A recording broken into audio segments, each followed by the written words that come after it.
We are now being joined by Ambassador Kanwal Sibal. Thank you so much, Ambassador. Of course, we are speaking about India-Canada relationship, which has become frosty. There are multiple views about how there's no coincidence in diplomacy per se, and this has to do with him trying to divert attention from his own domestic troubles.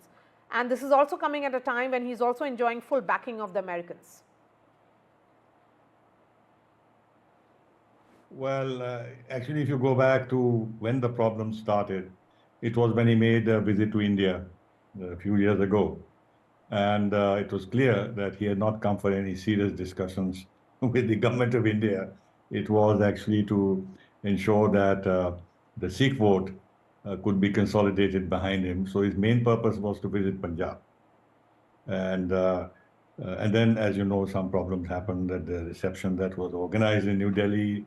They invited a convicted terrorist, and things began to go downhill after that. That is one part. The other is that if you look at his father,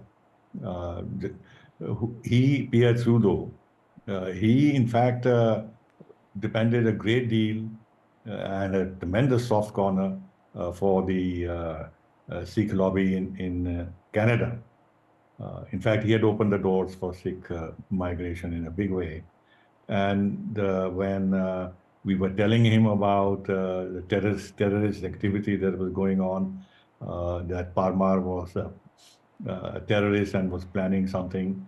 As you know, eventually Parmar blew up the Air India plane, and Trudeau refused our request to extradite him. And even after the plane was blown up, they didn't arrest him. So there is a kind of a genetic political disorder that he suffers from when it comes to the minority Sikh extremist community. Now, added to that is the fact that when he won the election, he had a lot of support from Jagmeet Singh and his party, and Jagmeet Singh is now showing his colors very openly, how he is actually a promoter of Sikh terrorism. He's put the photograph of Parmar in his office, and I saw an interview that he gave to the Canadian TV, and he absolutely refused to accept that what he had done in putting up the poster of Parmar was wrong in any way. He totally avoided the question. He wouldn't answer the question despite prodding by the anchor as to, is this right what you're doing? Do you accept that is wrong? He wouldn't answer that question. So he was dependent on Jagmeet Singh for support, for political support, because it was a minority government and needed their support to survive. And now, of course, Jagmeet Singh has withdrawn his support, but will give him issue-based support. So he's vulnerable. Now he wants absolutely to win the elections. It is clear that he's behind the Conservatives in polls at the moment, 20%. But given his sense of entitlement, his mental makeup, and he wants to hang on to power, and therefore he'll make whatever concession is necessary to the Sikh community. Ambassador Sibal, one of the Canadian leaders, in fact, he's the leader of the People's Party of Canada, Maxime Bernier, he has said that that he has in fact accused Justin Trudeau of using this crisis to divert attention from other controversies. And he has also gone on to say that perhaps the time has come that posthumously Hardeep Nijjar's citizenship should be revoked because it would mean correction of an administrative error. Yes, I saw that. I don't think that this will happen at all. There's no question. I mean, whatever little chance Trudeau has to remain in politics, much less win the next election, will be totally, would be out of the question totally if he were to go down this road of even revoking Nijjar's fraudulent grant of nationality. So that's not going to happen. This is polemics which are going on inside Canada between rival political factions or whatever it is. I don't think we should take that seriously, except to note that there are people in Canada who question Trudeau's version and his motivations, which is important going ahead. But insofar as diverting attention from some other issues and therefore raising the India issue forefront, yes, he's being questioned on China's interference in Canadian internal affairs and the fact that some of his MPs and all, they got support from China. And he's been very soft on that.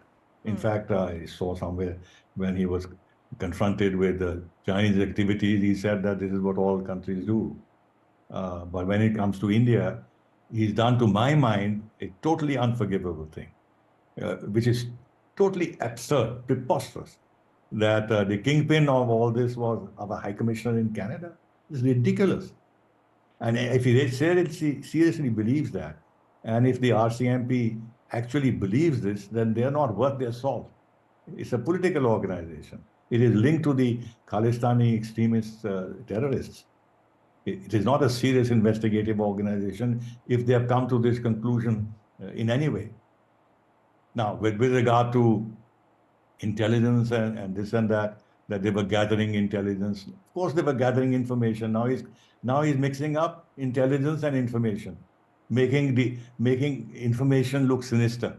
Of course, it's the job of the embassy, any embassy anywhere, to see who are the people hostile to it, who are negative, who have prejudices against India, who might be actually seeking ways to harm India's image, etc., etc. So you keep a tab on them.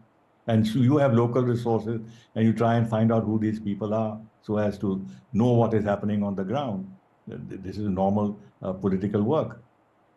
You try and engage with all kinds of people.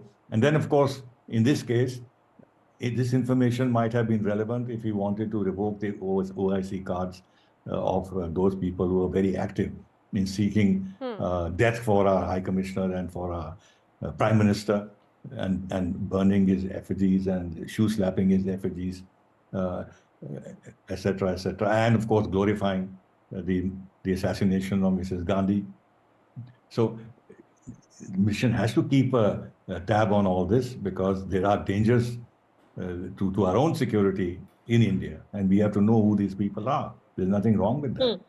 But he's making it sound as if they were gathering this information in order to give it to Lawrence Bishnoi so that he could go and kill these people. Yes. I mean, this is absolutely ridiculous, involving the High Commissioner and our diplomats in this.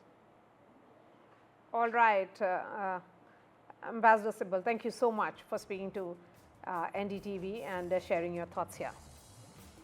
We're putting out the entire show on ndtv.com. That's all from me on this edition of The Big Fight. I'll be seeing you next week. Thanks so much.